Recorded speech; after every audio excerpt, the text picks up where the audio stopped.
ஓம் சாந்தி. எல்லோரும் குஷியாக இருக்கிறீங்களா?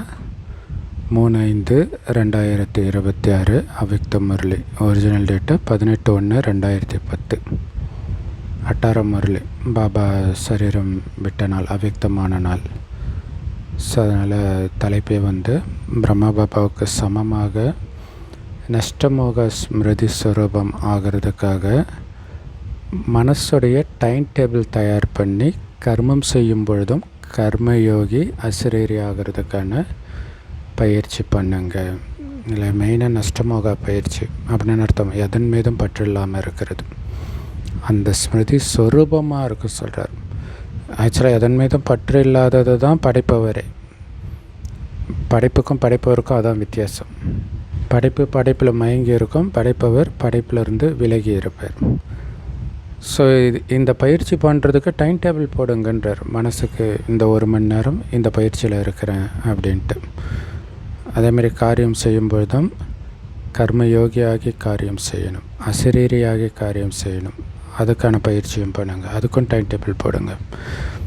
இன்றைக்கி எல்லா குழந்தைங்கக்கிட்டேயும் விசேஷமாக அன்பு இருக்குது பாபா மேலே. ஸோ இதை நினைவு நாள், ஸ்மிருதி திவஸ் அப்படின்னு சொல்லப்படுது. ஸோ அமிர்த வேலையிலிருந்து எல்லா குழந்தைங்களையும் பாபா பார்க்குறார். இந்தியாவிலும் சரி, வெளிநாட்டு குழந்தைங்களும் சரி, எல்லாருடைய மனசுலையுமே பாபாவுடைய அன்பின் சித்திரம் தான் இருந்தது. இல்லை, பாபா மேலே அவ்வளோ அன்பாக இருந்திருக்கிறாங்க. அதேமாரி பாபாவுடைய மனசில் கூட ஒவ்வொரு குழந்தையுடைய அன்பின் சித்திரம் நிரம்பி இருந்தது. ஸோ இன்றைய நாளையே விசேஷ அன்பின் ஸ்மிருதியின் நாள் அப்படின்னு சொல்கிறோம். இல்லை, அன்பின் நினைவு நாள் அப்படின்ட்டு. பாப்தாதா அமிர்த வேலைக்கு முன்னாடியே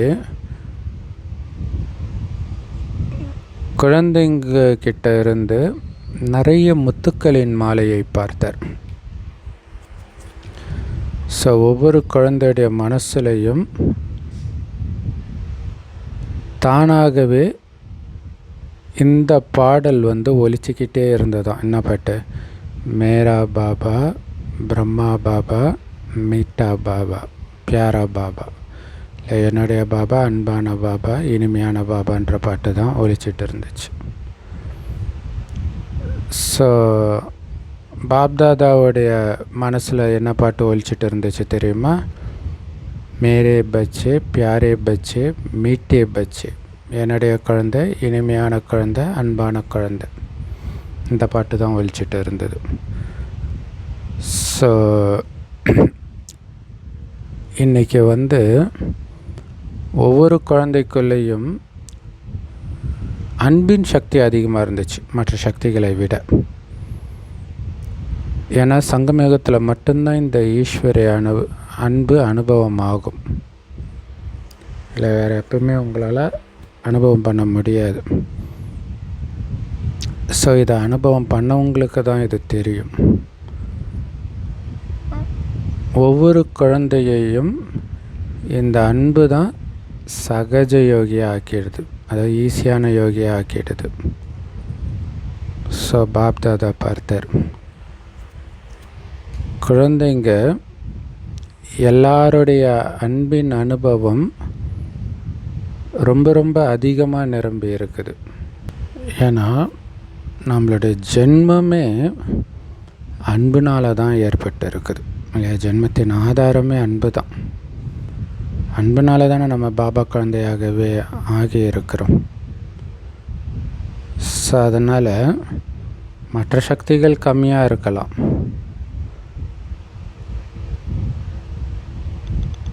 ஆனால் பாபாவுடைய அன்பு அல்லது நிமித்தமாகி இருக்கிற ஒவ்வொரு விசேஷ ஆத்மாக்களுடைய அன்பின் அனுபவம் எல்லாருடைய முகத்திலும் மனசுலையும் பெரும்பான்மையாக காணப்படுது. இல்லை மற்ற சக்தி வேணால் கம்மியாக இருக்கலாம், பட் அன்பு வந்து முகத்தில் தெரியுது, மனசுலையும் தெரியுது. இப்போ உங்கள் எல்லோரையும் இன்றைக்கி விசேஷமாக யார் இங்கே கொண்டுட்டு வந்து சேர்த்தாங்க? எந்த விமானத்தில் வந்தீங்க? ட்ரெயினில் வந்தீங்களா, விமானத்தில் வந்தீங்களா? ஸோ எல்லாருடைய முகத்திலும் அன்பு நிரம்பி இருக்குது. அதனால் அன்பின் விமானத்தில் தான் வந்திருக்கிறீங்க. ஸோ அதனால் இங்கே வர்றதுக்காக நிறைய கஷ்டங்களை எதிர்கொண்டு இருந்திருக்கலாம். ஆனாலும் அந்த அன்பின் விமானம் உங்கள் எல்லோரையும் அழைச்சிட்டு வந்துடுச்சு இல்லையா? நிறைய பிரச்சனைகள், அதுவும் வெளிநாட்டில் இருந்து வரும்போதெல்லாம் எதிர்ப்புகள் அதிகமாக இருக்கும். ஏன்னா அங்கே குடும்பத்தோட பாபா குழந்தையாகிறது ரொம்ப கம்மியாக தான் இருப்பாங்க. ஸோ அப்போ அந்த குடும்பமே எதிர்ப்பு தெரிவிக்கும் இல்லையா? லட்சக்கணக்கில் செலவு பண்ணிட்டு போகணுமா அப்படி இப்படின்லாம் இருந்திருக்கும். பட் பாபா மேலே இருக்கிற அன்பு உங்களை அழைச்சிட்டு வந்தது. ஸோ இன்றைய நாள் வந்து ஸ்மிருதி திவஸ், நினைவு நாள்னு சொல்லப்படுது. ஆனால் அது கூடவே இது சமர்த்தி திவஸும் கூட. அப்படின்னா என்ன அர்த்தம்? சக்திசாலியான நாளும் கூட. நினைவு நாள் மட்டும் இல்லை, சக்திசாலியான நாள். இதை வந்து பட்டாபிஷேக நாளுன்னும் சொல்லலாம் இல்லை? சொர்க்கத்தில் கிருஷ்ணருக்கு பட்டாபிஷேகம் பண்ணுற நாள் பெருசு கிடையாது. இப்போ சங்கமிகத்தில் நமக்கு பாபா பட்டாபிஷேகம் பண்ணுறார் பாருங்க, அதுதான் பெரிய விஷயம். ஸோ அதோடைய நினைவாக தான் ராமாயணத்தில் ராஜா ஆகிறதுக்கு முன்னாடியே ராமர் வந்து விபீஷ்ணனுக்கு பட்டாபிஷேகம் பண்ணுவார், வாலியுடைய தம்பி சுக்ரீவனுக்கு பட்டாபிஷேகம் பண்ணுவார். இப்போ நமக்கு பாபா பட்டாபிஷேகம் பண்ணுறதுடைய நினைவு தான் அது. ஏன்னா அங்கே பட்டாபிஷேகம் பண்ணுறதுக்கு சிவபாபா வரமாட்டார் இல்லையா? வர முடியாது. இன்றைய தினம்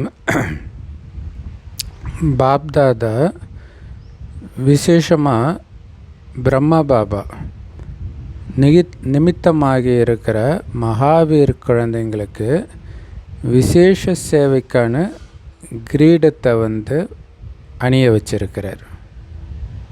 ஸோ பாபா அவ்வியக்தமாகும் பொழுது அவர் சேவை செய்வார், சூக்ஷ்ம சேவை. பட் ஸ்தூல சேவை பண்ணுறதுக்கு குழந்தைங்களை நிமித்தமாக்குறார். ஏன்னா இங்கே அந்த சேவையின் பொறுப்பு தான் கிரீடம், நமக்கு கொடுக்கப்பட்டுள்ள கிரீடம். அந்த கிரீடத்தை சுற்றுறது தான் பட்டாபிஷேகம்னு சொல்கிறது இல்லையா? ஸோ அதனால் விசேஷ சேவைக்கான கிரீடத்தை இன்றைக்கி தான் பாப்தாதா வந்து குறிப்பாக பிரம்மா பாபா வந்து குழந்தைங்களுக்கு அணிவித்தார். பிரம்மா பாபா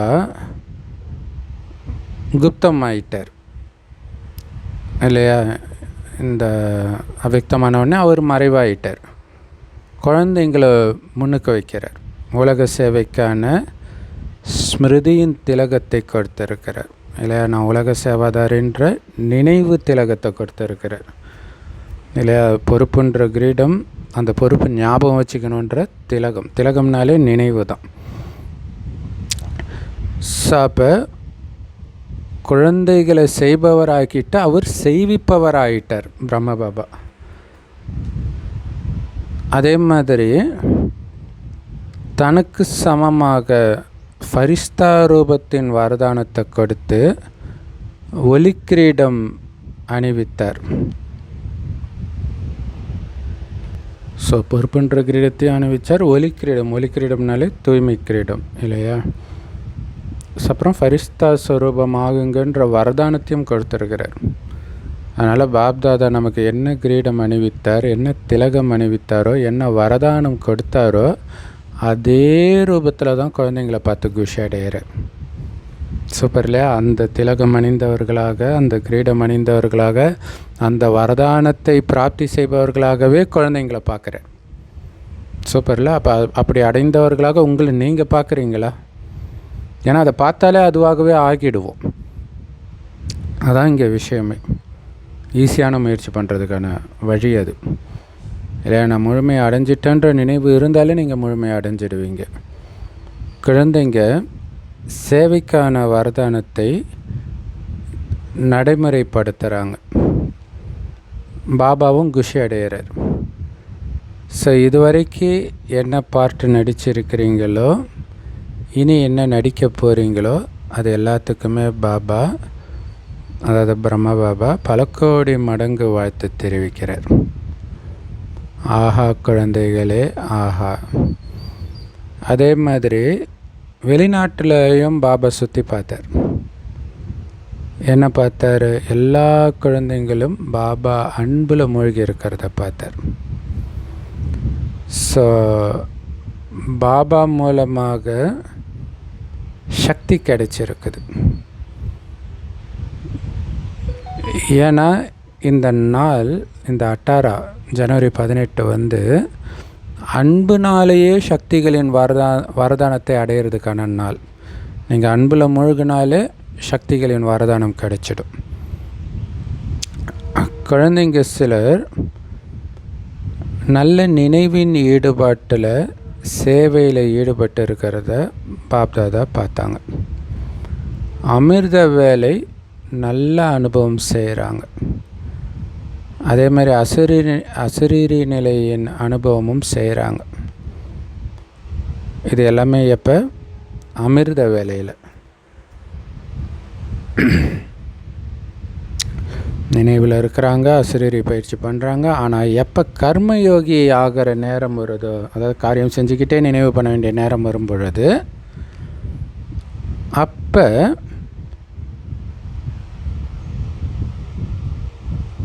ரெண்டு காரியத்தையும் ஒன்றா செய்கிறதுல வித்தியாசம் வந்துடுது. பேலன்ஸ் இருக்க மாட்டேங்குது இல்லையா? கர்மயோகியும் பேலன்ஸாக இருக்கணும், கர்மமும் பேலன்ஸாக இருக்கணும். ரெண்டுத்தையும் ஒன்றா பண்ணுறதுல டிஃப்ரென்ஸ் வந்துடுது. முயற்சி பண்ணுறாங்க, கர்மமும் யோகமும் சமநிலையில் இருக்கணும் அப்படின்னு லட்சியம் வைக்கிறாங்க, வச்சு தான் முயற்சி பண்ணுறாங்க. ஆனால் அமிர்த வேலையில் சக்திசாலியான மனநிலை அனுபவம் ஆச்சு இல்லையா? அதே மனநிலை காரியம் செய்யும் பொழுது வரமாட்டேங்குது இல்லையா? அந்த அனுபவம் குறையுது. ஸோ கர்மம் செய்யும்போது அதில் வித்தியாசம் வருது, முயற்சி பண்ண வேண்டி இருக்குது. பாப்தாதா குழந்தைங்க எல்லாருக்குமே சொல்லியிருக்கிறார், உலக விநாசம் திடீர்னு தான் நடக்கும். நீங்கள் அமிர்த வேலையில் நல்ல யோகா பண்ணுறீங்களான்னு பார்த்துட்டு நடக்காது இல்லை, அது எப்போ வேணாலும் நடக்கும். எப்போ பாபா நினைவே இல்லாமல் உலகில் விஷயத்தில் இருக்கிறீங்களோ அப்போ நடந்துச்சுன்னா என்ன ஆகும் நிலைமை யோசிச்சு பாருங்கள். ஸோ அதனால் நாள் முழுவதும் கவனம் வைக்கணும். ஆனால் அதுக்கு பதிலாக ஏதோ ஒரு தாரணையில் குறைவு ஏற்பட்டுடுது. அதனால தான் கர்மயோகி ஸ்டேஜ்லேயும் வித்தியாசம் வருது. பாபா கண்டிப்பாக உலகத்தின் விநாசத்தின் தேதியை அறிவிக்கவே மாட்டார் இல்லையா? அப்படின்னு அர்த்தம் அது திடீர்னு தான் நடக்கும். உங்களுடைய வாழ்க்கை காலம் எப்போ முடியும்னு யாருக்காவது தெரியுமா? இந்த டேட்டில் தான் நான் இறப்பேன்னு யாராவது சொல்ல முடியுமா? கை உயர்த்துங்கன்றார். அப்படி தெரிஞ்சுதுன்னா, ஏன்னா திடீர்னு எது வேணாலும் நடக்கலாம், யாருக்கு வேணாலும் நடக்கலாம். ஏன்னா ஏதோ ஒரு இயற்கை சீற்றத்தினால எத்தனை பேருடைய மரணம் ஒரே நேரத்தில் நடக்கிறத பார்க்குறோம். குண்டு போட்டு சாகிறதையும் பார்க்குறோம். அது கூட கொஞ்சம் தெரியும், குண்டு போடுவாங்க, ஒரு பதற்றம் இருக்கும். ஆனால் இயற்கை சீற்றம் சொல்லிட்டு வராது, திடீர்னு வரும். ஸோ அதனால் அந்த எப்போ உலகம் அழியும் அப்படின்ற டேட்டை பற்றி சிந்தனை பண்ணிவிட்டு அலட்சியமாக இருந்துடாதீங்க. உங்கள் ஜெகதம்பாவுடைய ஸ்லோகன் என்ன? எப்போன்னு ஒருபோதும் சொல்லாதீங்க, இப்போன்னு சொல்லுங்கள். எதாக இருந்தாலும் இப்போ பண்ணணும், அந்த முயற்சி இப்போ பண்ணணும். அதை பண்ணணும் இல்லை, இப்போவே பண்ணணும். ஏன்னா நாளைக்கே எது வேணாலும் நடக்கலாம் இல்லை? இப்போ குளிக்க போகிறீங்க, என்னடா மைண்டு காலியாக இருக்குது, எந்த சொமானமும் ஞாபகம் இல்லை, சரி குளிச்சுட்டு பார்த்துக்கலாம், குளிக்கும்போதே இறக்கலாமே. இப்போ ஸ்வமானம் ஏதாவது படிச்சுட்டு அதை நினைவு பண்ணிக்கிட்டே போங்க. சரி, தூங்கி எழுந்திரிச்சு பார்க்கலாமே, தூங்கும்போது கூட உயிர் பிரியலாமே. இப்போ நைட்டை ஒரு ஸ்வமானத்தில் இருந்துக்கிட்டே தூங்குங்க. ஸோ இப்படி ஒவ்வொரு விஷயத்துலையும் கவனம் கொடுக்கணும். எப்போ வேணாலும் எது வேணாலும் நடக்கலாம், ஆனால் நான் எவரடியாக இருந்தே ஆகணும். ஸோ அந்த அளவுக்கு தயார் நிலையில் இருக்கணுங்கிறது எல்லாருடைய கவனத்திலையும் இருக்குதா?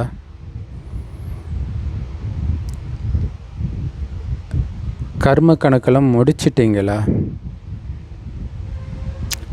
4 பாடங்களிலும் ஞானம், யோகம், சேவை, தாரணை. ஸோ இந்த 4லேயும் எவரடியாக இருக்கிறீங்களா? தயாராக இருக்கிறீங்களா?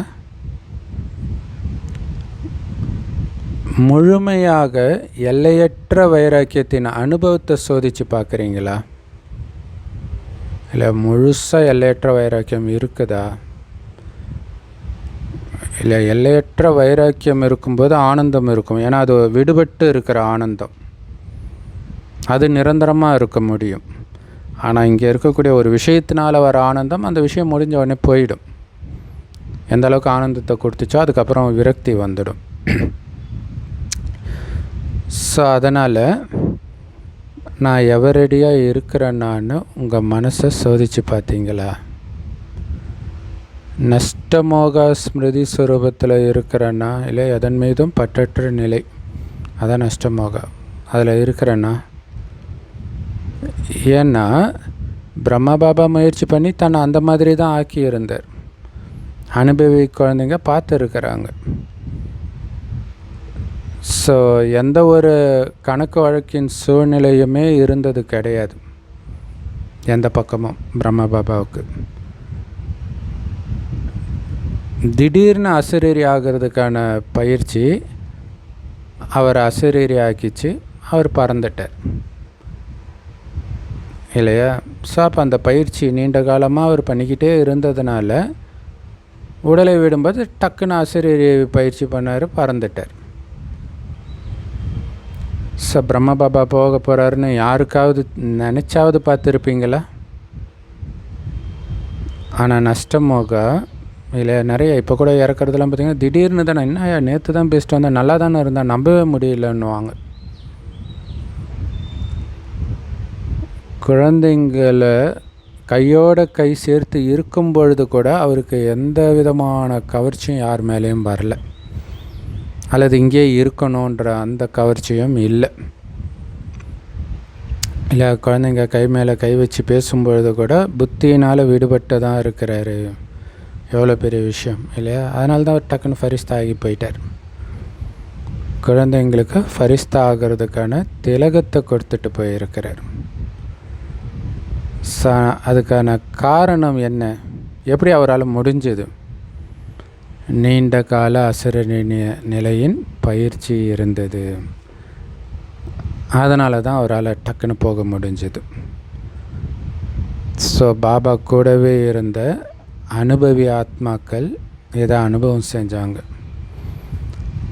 கர்மம் செஞ்சுட்டு இருக்கும் பொழுதே டக்குன்னு அசரீரி ஆகிட்டார். ஸோ இல்லையா, கர்மம் செஞ்சிட்டே இருப்பார், அப்படியே அசரீரி ஆகிடுவாராம். அதனால் குழந்தைங்க கர்மயோகம் பண்ணும்போது அந்த பேலன்ஸ் வரல, வித்தியாசம் வருது இல்லையா? கர்மமும் யோகமும் சமநிலையில் இல்லை. அதுக்கு காரணம் என்னென்னா, கர்மம் செய்யும் பொழுது, அதாவது காரியம் செய்யும் பொழுது நான் ஆத்மான்றது நினைவில் எமர்ஜி ஆகி இருக்கிறது கிடையாது. அதான் பிரச்சனை. ஆத்மா நான் செய்விப்பவன் அப்படிங்கிறத ஞாபகம் இருக்கணும். நீங்கள் மேனேஜர், வேலை வாங்குறீங்க உடம்ப அப்படின்னு ஞாபகம் இருந்தாலே கர்மயோகியாக இருப்பீங்க.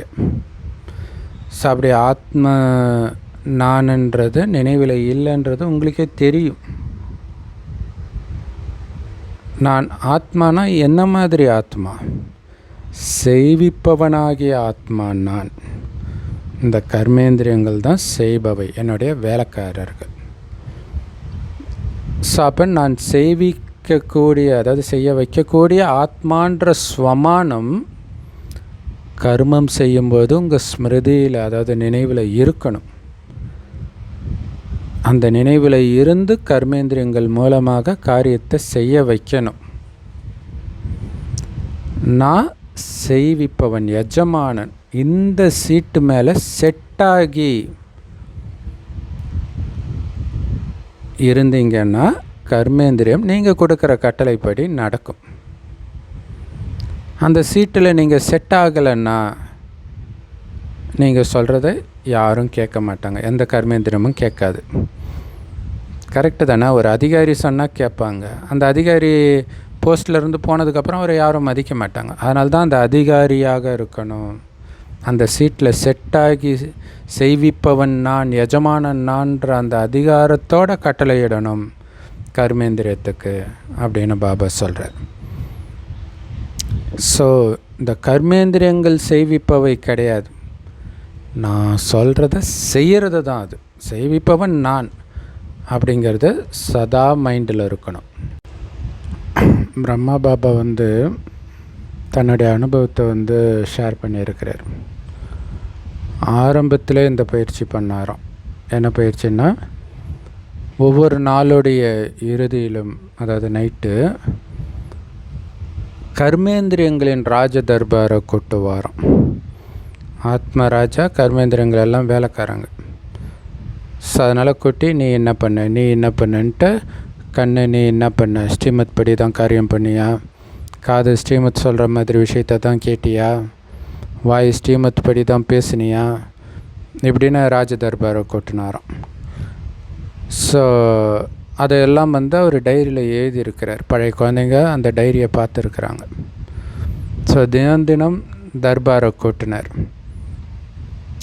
சேவிப்பவராகிய மாலிக்காகி, அதாவது எஜமானனாகி, ஒவ்வொரு கர்மேந்திரியத்துடைய தகவலை பெறவும் செய்தார், கொடுக்கவும் செய்தார். என்னென்ன பண்ணிச்சு அப்படின்னு கேட்டுக்கிட்டு, தப்பு பண்ணியிருந்தா இனி நீ இப்படித்தான் பண்ணணும் அப்படின்னு கட்டளை கொடுத்தார். ஸோ அந்த அளவு கவனத்தை ஆரம்பத்திலே பிரம்ம பாபா கொடுத்தார் இந்த பயிற்சிக்கு. அதனால் நீங்கள் கூட செய்விப்பவராகிய எஜமானன் நான் ஆத்மான்னு உணர்ந்து கர்மேந்திரியங்கள் மூலமாக காரியத்தை செய்ய வைக்கணும். ஏன்னா ஆத்மாதான் ராஜா. இந்த கர்மேந்திரியங்கள் அந்த ராஜாவுக்கு துணையாக இருக்கக்கூடியது, அவ்வளவுதான். அதனால் இதை செக் பண்ணணும். இன்றைக்கி விசேஷமாக மனசுடைய நிலை எப்படி இருந்துச்சு, புத்தியோடைய நிலை எப்படி இருந்துச்சு, சமஸ்கார சுபாவம் எப்படி இருந்துச்சு அப்படின்னு செக் பண்ணணும். ஸோ அப்பப்போ செக் பண்ணுறதன் மூலமாக கர்மேந்திரங்களுக்கும் ஒரு பயம் இருக்கும், கவனம் இருக்கும். நம்ம ராஜா நம்முடைய செய்தியை எடுத்து பார்ப்பார் இல்லையா அப்படின்ட்டு அதுக்கும் ஒரு கவனம் இருக்கும், தப்பு பண்ணாது. சூப்பர் இல்லை? ஸோ சாட் வைக்கிறதுல எவ்வளோ நன்மை இருக்குது பாருங்கள். ஸோ அதனால் ஆத்மா அதே மாதிரி பாபாவும் அங்கே செக் பண்ணுவார். நம்மளுடைய டைரி அங்கே ரெக்கார்ட் ஆகுது சூக்ஷ்மவதனத்தில், அதையும் அவர் எப்போ வேணாலும் செக் பண்ணுவார். அதுவும் நமக்கு ஞாபகம் இருக்கணும். ஸோ அதையும் பாபா சொல்லியிருக்கிறார் இல்லையா, நான் அடிக்கடி செக் பண்ணுவேன் அப்படின்ட்டு. அதனால் ஆத்மா ராஜா செய்விப்பவர், கர்மேந்திரியங்கள் செய்பவை. ஸோ அதனால் கர்மேந்திரியங்களை செய்விப்பவராகி செக் பண்ணுங்க இல்லையா. உங்கள் வேலை என்ன? சூப்பர்வைஸ் பண்ணுறது தான். கண்ணு நீ இதை தான் பார்க்கணும், இதான் பார்க்கணும். மனம் நீ இதை தான் நினைக்கணும், இதை தான் நினைக்கணும். அதை மீறி வேறு எங்கேயும் வரக்கூடாது. மேனேஜர் போஸ்ட்டு தான் உங்கள் போஸ்ட்டு. நிறைய குழந்தைங்க சொல்கிறாங்க, நான் கர்மேந்திரங்களுக்கு கட்டளை கொடுக்குறேன் பாபா, இருந்தாலும் இப்படி நடந்துடுதே, கட்டளையை மீறிடுதே அப்படின்னு சொல்கிறாங்க. பாபா சொல்கிறாரு, முயற்சி பண்ணுறாங்க, ஆனாலும் சில சுபாவங்கள் அல்லது சமஸ்காரங்கள் அவங்க கட்டளைப்படி நடக்க மாட்டேங்குது. அதுக்கு என்ன காரணம்? செய்விப்பவர்ன்ற சீட்டில் செட்டாகி சுபாவத்தின் மீது அவங்க கட்டளையிடலை. அதுதான் காரணம். அதே மாதிரி தன்னுடைய தெய்வீக சுபாவன்ற சீட்டில் செட்டாகி இருக்கணும், ஸ்வமானம் அதில் செட்டாகி இருக்கிறது இல்லை. அதுதான் என்னுடைய குணம், அன்பானவன்றது என்னுடைய குணம், அமைதியானவன்றது தான் என்னுடைய குணம் அப்படிங்கிறது மைண்டில் ஓடிக்கிட்டே இருக்கணும், இயல்பாக ஓடணும். அப்படி அந்த சீட்டில் உட்காராமல் நீங்கள் எவ்வளோ தான் கட்டளை கொடுத்தாலும் கட்டளையை ஏற்றுக்கொள்பவர்கள் ஏற்றுக்க மாட்டாங்க. இல்லையா? எனக்கு அதிகாரம் பண்ணுற நீ யார்றான்னு கேட்பாங்க. அப்போ அதிகாரம் பண்ணக்கூடிய நிலையில் நீங்கள் இருக்கணும், அந்த சீட்டில் உட்காந்து இருக்கணும். இல்லை, அந்த அதிகாரத்தோட அத்தாரிட்டியோட ஆர்டர் பண்ணணும். அதனால் கர்மம் செய்யும் பொழுது செய்விப்பவர்ன்ற அந்த எஜமானத்தன்மையின் சீட்டில் செட்டாகி செய்யுங்க. இல்லை, கர்மயோகத்திலேருந்து எடுத்துகிட்டு வர்றார். கர்மயோகியாக ஆகிறதுக்கு இதுதான் வழி. நான் செய்விப்பவர், இதை செய்ய வைக்கிறேன். பாபா செய்விப்பவர், அவர் ஆர்டர் படி ஆத்மா செய்யுது. ஆத்மா எப்படி செய்யுது? அதுக்கு கீழே இருக்கக்கூடிய கர்மேந்திரியங்களை செய்ய வைக்கிது. ஸோ குழந்தைங்க பலர் பாப்தாதா கிட்ட என்ன சொல்கிறாங்களாம், பாபா நீங்கள் என்னை சர்வசக்திவானாக ஆக்குனீங்க அப்படின்னு தானே சொல்கிறாங்க. சக்திவான்னா சொல்கிறாங்க. சர்வசக்திவான்ற வரதானம் ஒவ்வொரு குழந்தைக்கும் பிராமண ஜென்மம் எடுத்த உடனே கொடுத்தீங்க. ஞாபகம் இருக்குதா? இல்லை, எடுத்த உடனே மாஸ்டர் சர்வசக்திவான், சர்வசக்திகளுக்கும் எஜமானன் நீங்கன்னு சொல்கிறார். ஏதோ ஒரு சக்திக்கு எஜமானன்னு சொல்லலை. இப்போ நான் மாஸ்டர் சர்வசக்திவான் தான் எல்லா பாபா குழந்தைங்களுக்கும் ஃபேவரட்டான சமானமும் கூட. உங்களுடைய ஜென்மத்தின் வரதானம் ஞாபகம் இருக்குது தானே? ஒவ்வொரு குழந்தைக்கும் பாபா மாஸ்டர் சர்வசக்திவான் ஆகுங்கன்ற வரதானத்தை தான் கொடுத்துருக்கிறார். இல்லை, மாஸ்டர் சர்வசக்திவான் மிகப்பெரிய வரதானம். அந்த வரதானத்தை கொடுத்தவர் யார்? ஆல்மைட்டி அத்தாரிட்டி, சர்வசக்திவான் கொடுத்துருக்கிறார். அப்படி இருக்கும் பொழுது எந்த நேரத்தில் எந்த சக்தி வேணுமோ அது வர்றதில்லை பாபான்னு கம்ப்ளைண்ட் பண்ணுறீங்க. அப்போ நீங்கள் ஆர்டர் போடுறீங்க, அந்த ஆர்டரை சக்தி ஏன் ஏற்றுக்க மாட்டேங்குது? ஏன்னா அல்மைட்டி அத்தாரிட்டியே உங்களுக்கு வரதானம் கொடுக்குறாருன்னா அதை விட பெருசு எதுவுமே கிடையாது. அப்போ அந்த வரதானத்தின் ஸ்திதியில் நிலைச்சிருந்து கட்டளை இட்டீங்கன்னா நீங்கள் கட்டளை இடுறீங்க, ஆனால் அந்த கட்டளையை சக்தி ஏற்றுக்கலைன்றது நடக்க முடியாத காரியம்ன்றார். இல்லை, கடவுளே எனக்கு வரம் கொடுத்துருக்காரு, அது உங்களுக்குள்ளே எமர்ஜ் ஆகிக்கிட்டே இருக்கணும். மெர்ஜ் ஆகக்கூடாது, அமுங்கி போயிடக்கூடாது, வெளிப்படுத்திக்கிட்டே இருக்கணும். அடிக்கடி பீஷ்ம பிதாமகர் சொல்கிறார்ல, நான் மரணமற்றவன்ற வரம் வாங்கி இருக்கிறேன் அப்படிங்கிறத திரும்ப திரும்ப சொல்லுவார் ஒவ்வொரு தடவையும். அதனால் உன்னால் என்னை எதுவும் பண்ண முடியாதுன்னுவார். ஸோ அது ஞாபகம் இருக்கணும். இல்லை, மாஸ்டர் சர்வசக்திவான்னு வரதானத்தை சர்வசக்திவான் கொடுத்துருக்கிறாரு, அது ரொம்ப ரொம்ப முக்கியமானது. அப்படின்ற அந்த போதையில் நிலைச்சிருந்து கட்டளையிட்டிங்கன்னா அது நடந்தே தீருன்றார். ஸோ இதோடைய நினைவு பாருங்கள், அங்கே பக்தி மார்க்கத்தில் கிறிஸ்தவர்கள் இயேசு கிறிஸ்துவின் நாமத்தினால சொல்கிறேன் பேய் அப்பால போ அப்படின்வாங்க.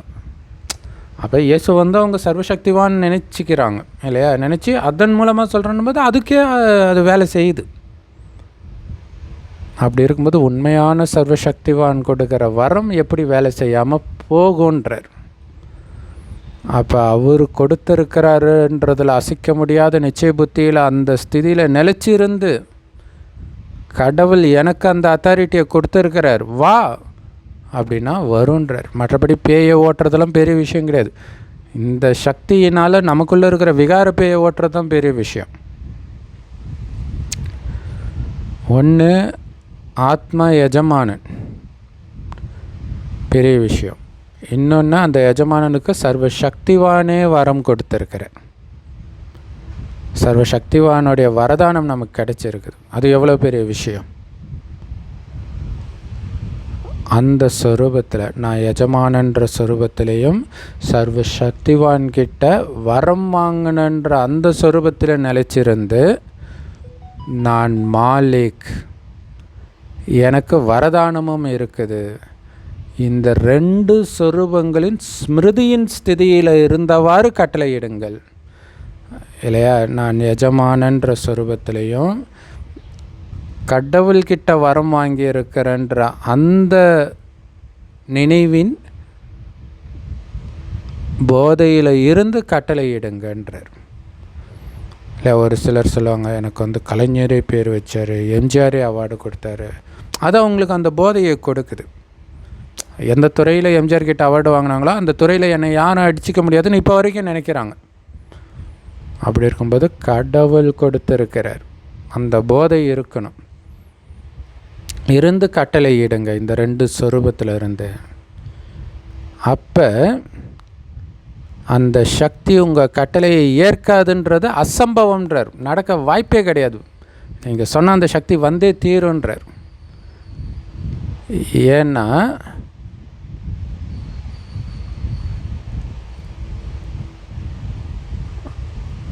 வரதானமும் பாபா கிட்டேருந்து கிடைச்சிருக்குது. அது உங்களுடைய உரிமை. அதே மாதிரி பாபா கொடுக்குற ஆஸ்தியும் நம்முடைய உரிமை இல்லையா. அந்த சக்திகள் நமக்கு ஆஸ்தியாக கொடுத்துருக்கிறார். வரமும் கிடைச்சிருக்குது, அந்த ஆஸ்தி உங்களுடைய உரிமை. உரிமைன்னா என்ன? உரிமை பொருளுக்கு நீங்கள் அதிகாரி. அப்போ எப்படி அது நீங்கள் சொன்னால் கேட்காது? உங்களுடைய அடிமை சக்திகள்ன்றார். அந்த சக்தியை தான் சிங்கமாக காட்டியிருக்கிறாங்க துர்கைக்கு. அப்போ அது துர்கை கட்டளையிட்டால் அந்த சிங்கம் போய் தாக்கும். அந்த மகிஷாசுரனை தாக்குது இல்லையா. சங்கமயுக, அதாவது நமக்குள்ளே இருக்கக்கூடிய அசுர குணத்தை ஒரு செகண்டில் அழிக்குதுன்னு அர்த்தம். சங்கமயுகத்தில் உங்கள் எல்லோருக்குமே சர்வசக்திவான்ற டைட்டில் கிடைச்சிருக்குது. எல்லாருக்கும் கிடச்சிருக்குது. ஏன் வேலை செய்ய மாட்டேங்குதுன்னா, அந்த ஸ்திதியில் மட்டும் நீங்கள் நிலச்சி இருக்கிறது இல்லை, அதனால் வேலை செய்யலை. மற்றபடி டைட்டில் இருக்குதுன்ற ஞாபகம் உங்களுக்கு இல்லை, அதான் பிரச்சனை. சில சமயம் இருக்குது, ஆனால் எப்பவும் இருக்க மாட்டேங்குது, எப்பயாச்சும் ஞாபகம் வருது. அதனால் இந்த பிராமண டிக்ஷனரியில் இருந்தே எப்பவாவதுன்ற வார்த்தையை நீக்குங்கன்ற இல்லையா. இப்போவே, எப்போவோ இல்லை, இப்போவே இதுதான் இருக்கணும். இப்பொழுது இல்லையில் எப்பொழுதும் இல்லை இல்லையா. கூப்பிட்டா அடுத்த செகண்டே அது ஆஜர். பாபா, நாங்கள் உங்களை நினைவு செஞ்ச உடனே நீங்கள் வந்துடுறீங்கன்னு சொல்கிறீங்க இல்லை, அனுபவம் இருக்குது தானே. பாருங்கள், சொன்ன உடனே கை உயர்த்துறீங்க. பாபா ஆஜராகிடுறார். அப்போ இந்த சக்தியெல்லாம் என்ன? கடவுளோட உயர்ந்ததா என்ன? இல்லை, அந்த பிரபுவே உங்களுக்கு ஆஸ்தியாகிறார், சரி, உங்களுக்கு ஆஜராகிறார்னா இந்த சக்திகள் பாபா நமக்கு கொடுத்துருக்கிற சொத்து. ஸோ அதனால் எஜமானனாகி கட்டளையிடுங்கன்றார். சமஸ்வபர் இல்லை. இது எப்படி இருக்குதுன்னா, இந்த மாடு விற்பாங்கல்ல, சில மாடு முட்டும். அது அந்த எஜமானனுக்கு தான் தெரியும் அதை எப்படி ஹேண்டில் பண்ணுறதுன்ட்டு. அப்போ யாருக்கு விற்கிறாங்களோ அவங்கக்கிட்ட சொல்லுவாங்க, நீங்கள் இப்படி பண்ணுங்கள், இப்படி அதிகாரம் பண்ணுங்கள், அப்போ அது அமைதியாக இருக்கும்ன்ட்டு. அந்த மாதிரி பாபா சொல்கிறார், அந்த சொத்தை கொடுத்துட்டு எஜமானனாகி வேலை செய் அப்படின்னா அது வேலை செய்யும்ன்றார். ஏன்னா சக்தி காணாமல் போயிடுது இல்லையா. அப்போ அதுக்கு காரணம் என்னென்னா, எஜமானன்ற போதையில் இருந்து நீங்கள் கட்டளை இடலை.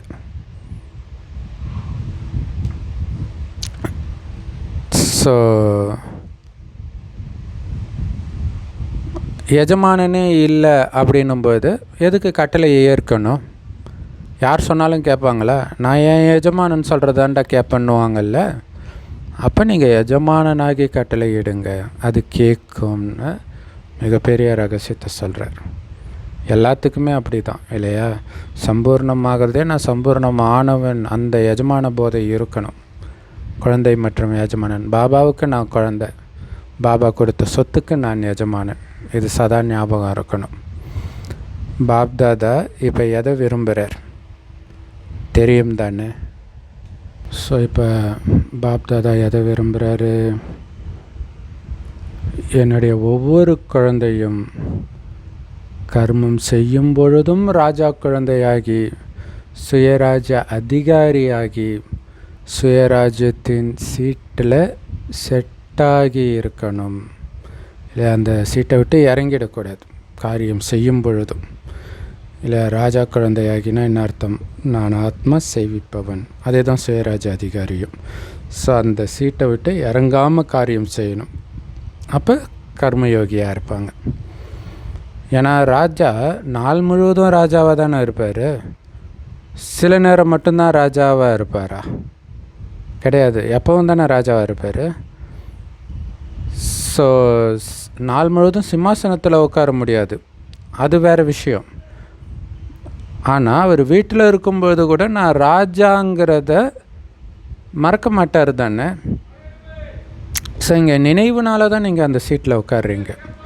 அப்படின்னு அர்த்தம், மறக்காமல் இருக்கிறீங்க நான் ராஜான்றதை.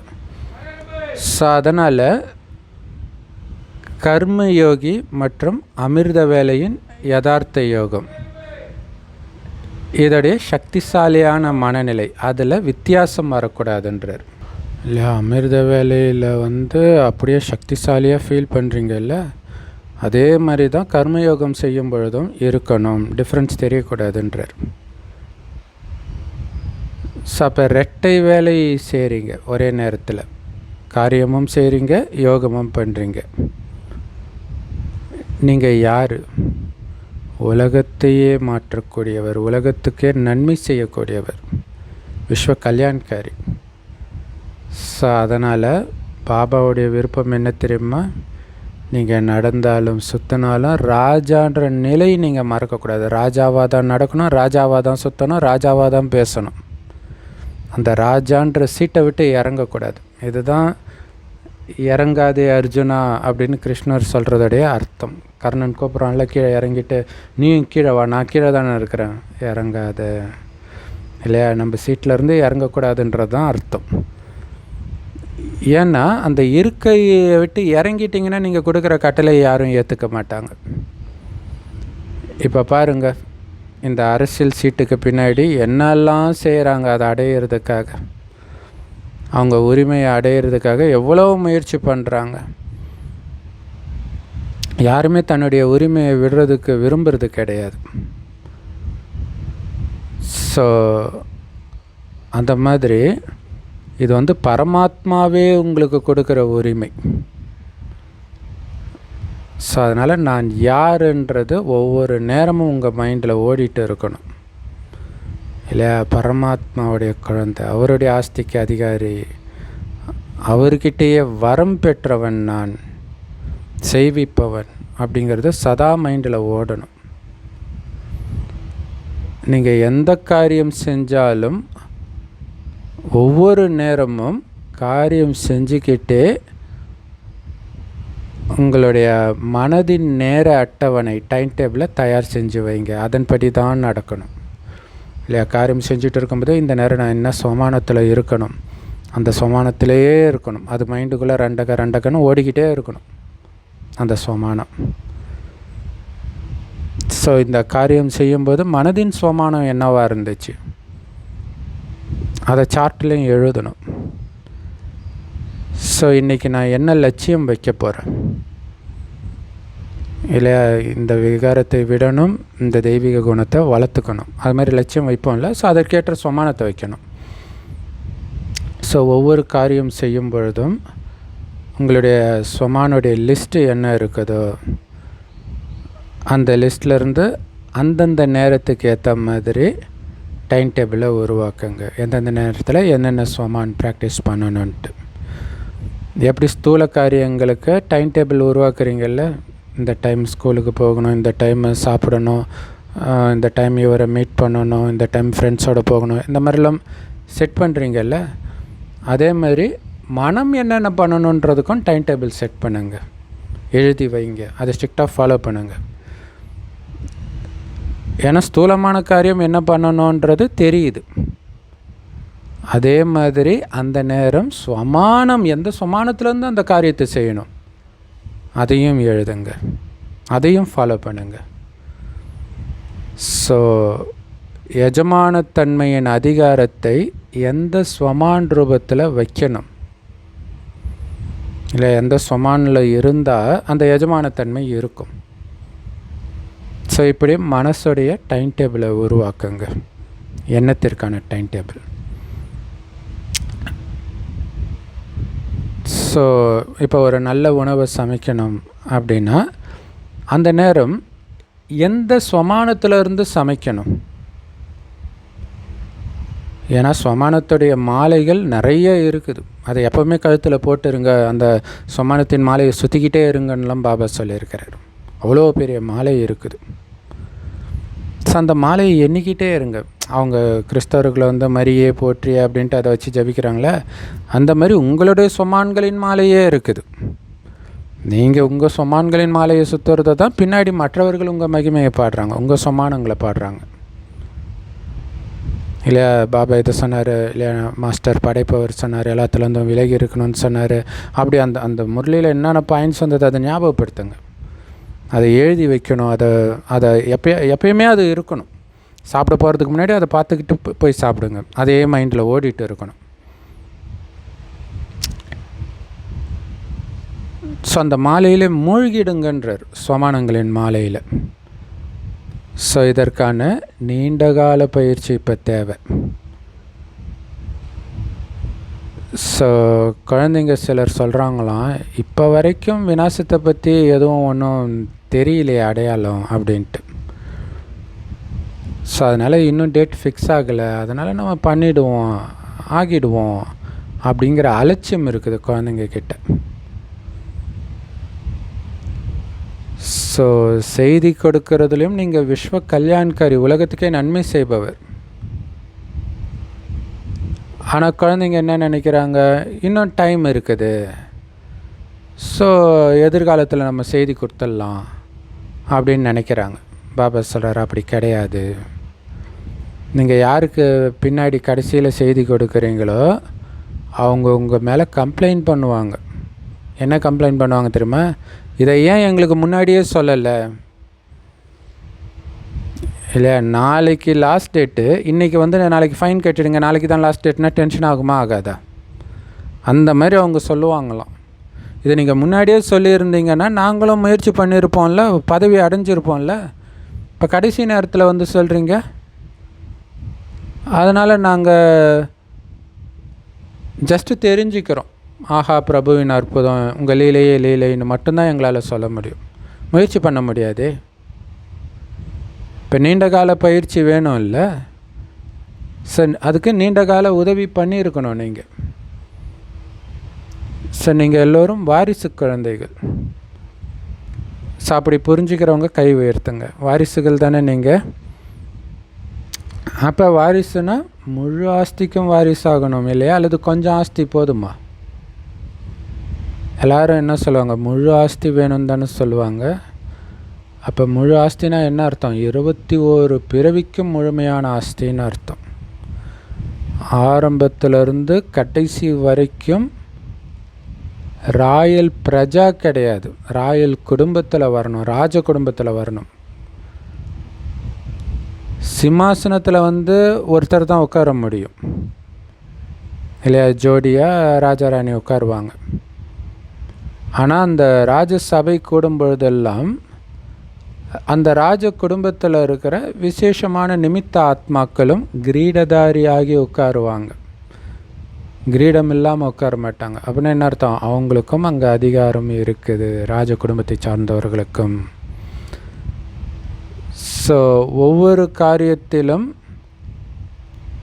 ஆலோசனை கொடுப்பாங்க. சும்மா ராஜ்யம் மட்டும் பண்ண மாட்டாங்க.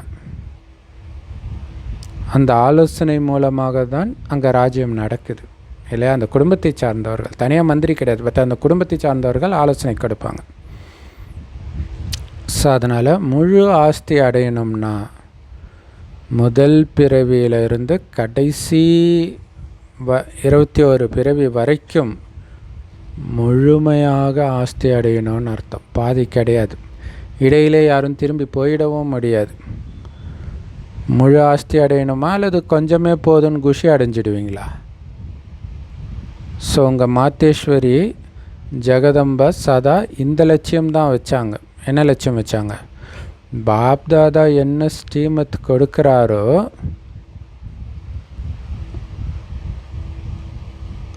மனசுக்கு என்ன ஸ்ரீமத்து, வார்த்தைக்கு என்ன ஸ்ரீமத், செயலுக்கு என்ன ஸ்ரீமத், எதை கொடுத்தாலும் அதை நாம் செஞ்சே ஆகணும்னு லட்சியம் வச்சாங்க இல்லையா? பாபா சொன்னால் கண்ணை மூடிட்டு பண்ணிட வேண்டியதுதான். அந்த காக்கா முட்டையை வாயில் போடுறோம் குழந்தை காட்டினோடனே மாமா கண்ணை மூடிட்டு வாயை திறந்தாங்க. ஏன்னா பாபா சொன்னால் செய்ய வேண்டியது தான், அவ்வளோதான். ஸோ அந்த மாதிரி முழு ஆஸ்தி அடையக்கூடியவன் நான் அப்படிங்கிற லட்சியத்தை புத்தியில் வையுங்க இல்லையா? முழு ஆஸ்தி அடையணுன்னா என்ன அர்த்தம்? அவர் ஸ்ரீமத்தை முழுசாக ஃபாலோ பண்ணணும்னு அர்த்தம். ஸோ திடீர்னு எது வேணாலும் நடக்கலாம், எவர் ரெடியாக இருக்கணும். ஸோ அதுக்கு நீண்ட கால அபியாசமும் இருக்கணும். எவர் ரெடி இல்லையா? அச்சானக் திடீர்னு நடக்கும், அதுக்கு எவர் ரெடியாக இருக்கணும், அதுக்கு நீண்ட கால பயிற்சியும் இருக்கணும். இந்த 3 வார்த்தையும் ஒன்றா ஞாபகம் வச்சுக்கோங்க. அடிக்கடி முரளியில் இதை சொல்லியிருப்பார், குறிப்பாக அவ்யக்த முரளியில். ஸோ பாபாவுடைய நம்பிக்கை தீபங்கள், ஆசை தீபங்கள் குழந்தைகளுக்கு நீங்கள் தானே. ஸோ உங்களுக்கு பாபா இந்த வரதானத்தை கொடுக்கிறார். இந்த 3 வார்த்தை திடீர்னு, எவர் ரெடி, நீண்ட கால பயிற்சி. இந்த 3 வார்த்தையும் ஞாபகம் வச்சு எல்லோரும் பாபாவின் ஆசை தீபமாகிறதுக்கான பிரத்யக்ஷமான நிரூபணத்தை காட்டுங்க, நிரூபித்து காட்டுங்க அப்படின்னு சொல்கிறார். நான் பாபாவுடைய ஆசை தீபம் தான், நம்பிக்கை தீபம் தான், நிரூபித்து காட்டுங்க. ஸோ வெளிநாட்டில் கூட மனசா சேவை மூலமாக சகயோகிகளாக தானே இருக்கிறீங்க. ஸோ வளர்ச்சின்றது எல்லா தர்மத்திலையும் தான் இப்போ நடந்துகிட்டு இருக்குது. ஒரு தர்மம் மட்டும் கிடையாது, இந்து தர்மம் மட்டும் கிடையாது. முஸ்லீம் தர்மம், புத்த மதம், கிறிஸ்தவர்கள், எல்லா தர்மங்களுமே கொஞ்சம் கொஞ்சமாக ஆன்மீகத்தில் ருசி பெற்றுக்கொண்டு வருகின்றனர்.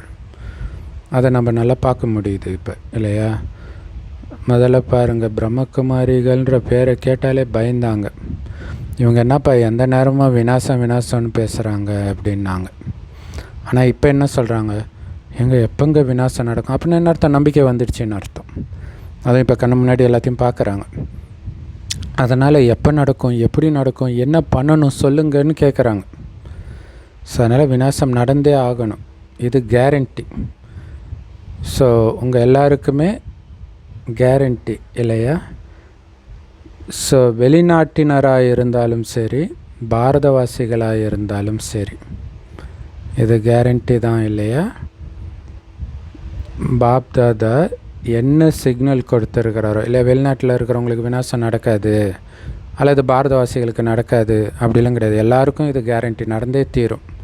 ஸோ அதற்கேற்ப உங்கள் முயற்சியை தீவிரப்படுத்துங்க. ஏன்னா முயற்சி பண்ணுறதுக்கான நேரம் முடிஞ்சிடுச்சு. அதனால் இது தீவிர முயற்சிக்கான நேரம்.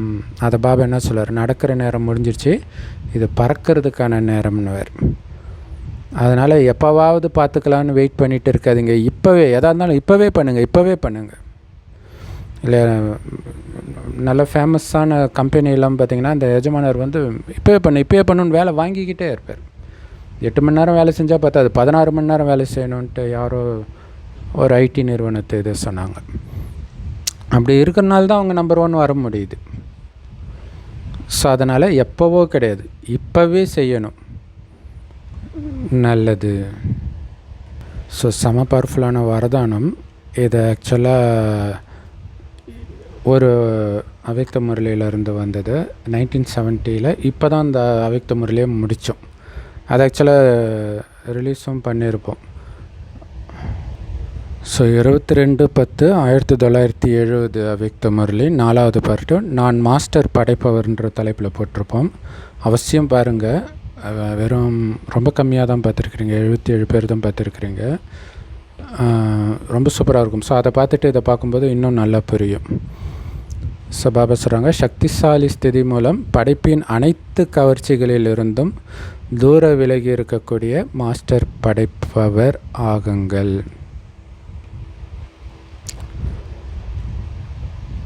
எப்போ, அதுக்கு விளக்கம், எப்போ மாஸ்டர் படைப்பவர் மற்றும் மாஸ்டர் ஞானம் நிறைந்தவருடைய சக்திசாலி ஸ்திதி மற்றும் போதையில் நிலைச்சி இருக்கிறீங்களோ, அப்போ படைப்பின் அனைத்து கவர்ச்சிகளுக்கும் அப்பாற்பட்டு உங்களால் இருக்க முடியும்.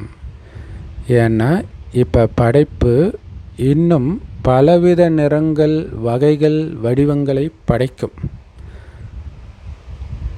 இல்லையா? இன்றைக்கி ஏஐ மூலமாக, ஏஐ எல்லாம் படைப்பு தானே, விதவிதமாக வருது இல்லை?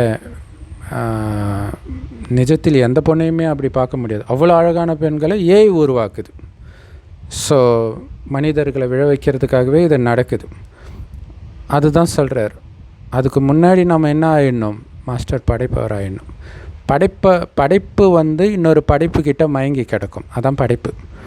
நம்மளை ஏன் மாஸ்டர் படைப்புன்றாருன்னா, படைப்பிலிருந்து விலகி இருக்கிறோம், படைப்பின் கவர்ச்சியிலிருந்து விலகி இருக்கிறோம். ஏன்னா பாபா எப்பவும் அப்படி தான் இருக்கார் இல்லையா?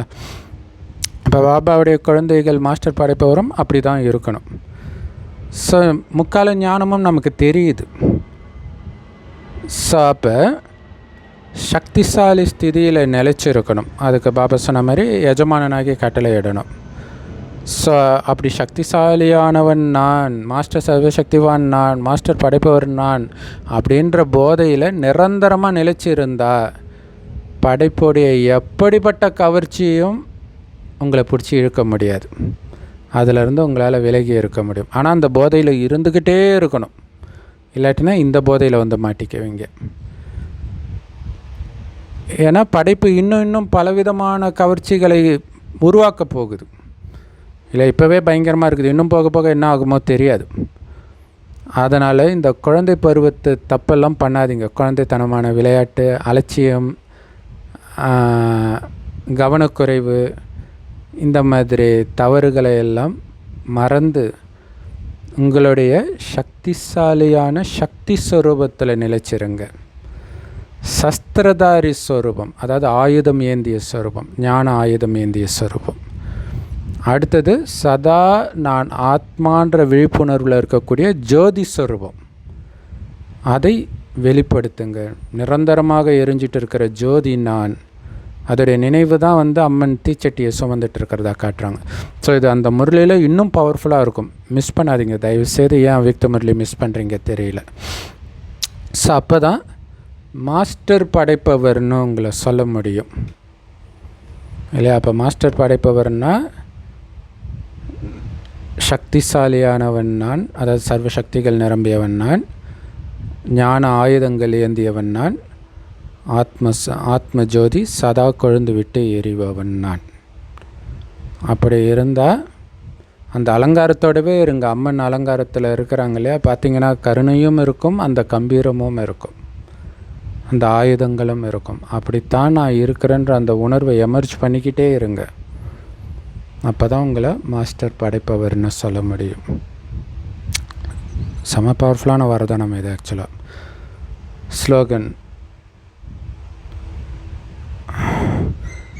எந்த ஒரு பரிஸ்திதியும், அதாவது சூழ்நிலையோ பிரச்சனையோ உங்களுடைய மனசை உடைச்சிடக்கூடாது. மனசொடைஞ்சு போகிறது, மனசு சோர்ந்து போகிறதுன்றாங்க இல்லையா? அப்படி சோர்ந்து போக முடியாத அளவுக்கு உங்களுடைய மனதின் ஸ்திதியை கடினமாக்குங்கள், ஸ்ட்ராங் ஆக்குங்க அப்படிங்கிறார். எப்படி ஸ்ட்ராங் ஆக்குறது? எல்லாமே இந்த பயிற்சி தான் இல்லைன்னா மாஸ்டர் படைப்பவர் அந்த போதையில் இருக்கிறது, செய்விப்பவன் அந்த போதையில் இருக்கிறது. அவ்யக்த இஷாரா. சதா ஆடாத அசையாத ஒரே சமநிலையின் ஸ்திதியை அனுபவம் செய்யுங்கள். எந்த ஒரு சூழ்நிலை அல்லது வாயுமண்டலத்தில் இருந்தாலும் உங்களுடைய ஸ்திதி மட்டும் எப்போவுமே ஆடாத அசையாத ஏக்ரஸ் நிலையில் இருக்கணும். சுற்றி என்ன வேணாலும் நடக்கட்டும், ஆனால் உங்கள் மனம் அமைதியாக இருக்கணும். இது எல்லாமே பயிற்சி பண்ணிக்கிட்டே இருந்தால் தான் வரும். இல்லைன்னா வாயுமண்டலத்துக்கு ஏற்ற மாதிரி ஆட ஆரம்பிச்சிடுவீங்க. அப்படி தானே ஒவ்வொரு யுகமாக இறங்கி வந்திருக்கிறோம்.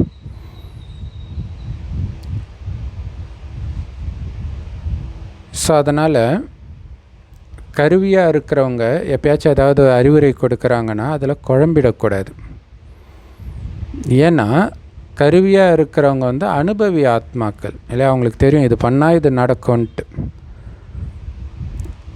ஒருவேளை அந்த நேரம் உங்களுக்கு புரிஞ்சிக்க முடியல அவங்களுடைய அட்வைஸ்ன்னா கூட குழப்பத்தில் வராதிங்க. பொறுமையாக சொல்லுங்கள், இதை புரிஞ்சிக்கிறதுக்கு நான் முயற்சி செய்கிறேன் சிஸ்டர், முயற்சி செய்கிறேன் பிரதர்னு சொல்லுங்கள். அப்போ உங்களுடைய மனநிலை ஏக்கரஸாக ஆடாத அசையாததாக இருக்கும். சூப்பர் இல்லையா? இவங்க எதுக்கு எது சொல்கிறாங்கன்னு அந்த வீண் எண்ணம் வந்துடக்கூடாது. இவங்க எதுக்காக தான் சொல்கிறாங்க அப்படி இப்படின்னு வீண் எண்ணம் வரும் இல்லையா, அதை கட் பண்ணணும்.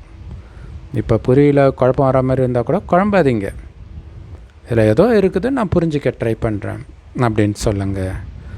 ஸோ அப்போ தான், ஏன்னா நம்மளுடைய லட்சியம் என்ன, ஆடாத அசையாத ஒரே சீரான மனநிலை, ஆனந்த மனநிலையில் இருக்கணும். செம பவர்ஃபுல் முரளி. Love you Bap Dada. Thank you Bap Dada. குஷியாக இருங்க, குளிர்ச்சியாக இருங்க.